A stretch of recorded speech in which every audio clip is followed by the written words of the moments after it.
চাঁদপুরের মূল ভূখণ্ড থেকে একেবারে অনেকটা দুর্গম এলাকা, সেটি হলো রাজরাজেশ্বর।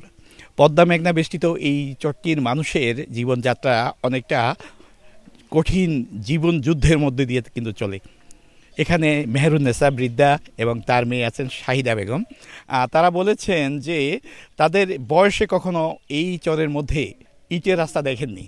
এটি তাদের কাছে ছিল স্বপ্নের মতো, কারণ বর্ষা বা অন্য কোনো দুর্যোগের সময় এই চর বরাবরে ভাঙন কবলিত হয় এবং এখানে রাস্তাঘাট বলতে কিছুই থাকে না। আর সেই এলাকাটিতে এখন পোড়ামাটির ছোঁয়া লেগেছে, অর্থাৎ ইটের সোলিং দিয়ে রাস্তা তৈরি করা হয়েছে। জেলা প্রশাসক জানিয়েছেন এই রাজরাজেশ্বরের পৃথকভাবে প্রায় 100 কিলোমিটার রাস্তা পাকাকরণ করা হয়েছে, অর্থাৎ ইট দিয়ে সোলিং করা হয়েছে এবং এটি নির্মাণে ব্যয় হয়েছে প্রায় 27 লাখ টাকা।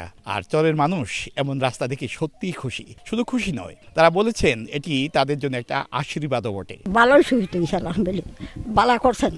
ওখান আমরা বালা করে একটু আটটা যাইতারি, বুড়া থুরা মানুষ আল্লাহ বালা তো করুক। মানুষের লেগে সব দিক দিয়েই সুবিধা হয়েছে, বালাই তো করছেন, খারাপ তো করেন নেই। গরিবের লেগে ভালো করছেন কাজ।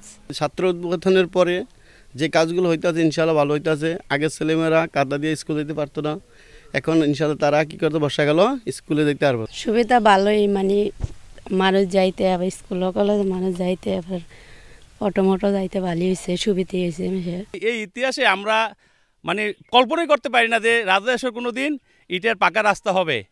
তাই আমি সবাইকে, জেলা প্রশাসক থেকে শুরু করে এবং সাংবাদিক ভাইদেরকে সবাইকে ধন্যবাদ জানাই। স্কুলে যাওয়ার জন্য বাচ্চাদের একটা রাস্তা নাই, এটা বড় দুঃখজনক যে একটা রাস্তা আজ পর্যন্ত হইল না।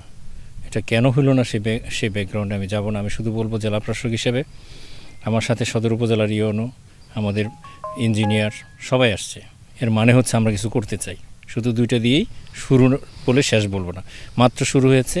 এই চরবাসীর জন্য আমার শুভকামনা থাকবে। আর এখানকার যারা কৃতি সন্তান আছে প্রত্যেককে আমি বলবো, শুধু সরকার নয়, ব্যক্তি পর্যায় থেকে যদি মনে হয় যে আমি জেলা প্রশাসকে কোনো পর্যায়ে তাদের প্রয়োজন বা কোনো পরামর্শ বা কোনো ধরনের প্রোগ্রাম প্রজেক্ট নিতে গেলে আমার কোনো সংস্পর্শ লাগবে, আমি নিজে যেহেতু এসেছি তা প্রমাণ করতে পারছি যে আমি আসতে চাই। মেঘনা বেষ্টিত যে দুর্গম চর রাজরাজেশ্বর, আসলে সেখানকার মানুষজন বরাবরে বলা যেতে পারে যে মূল জনপদ থেকে বিচ্ছিন্ন এবং অবহেলিত। এই মানুষের জন্য কিন্তু সরকারের নানা রকম যে সুযোগ সুবিধা সেগুলো থেকে তারা বরাবরে বঞ্চিত হচ্ছে।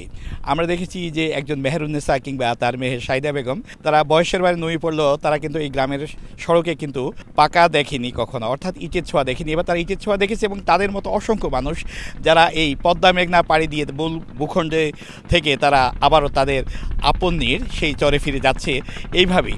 এবং এই যে পদ্মা মেঘনা নদী আছে তার হলো তাদের প্রাণ। ফারুক আহমদ, সময় সংবাদ, চাঁদপুর।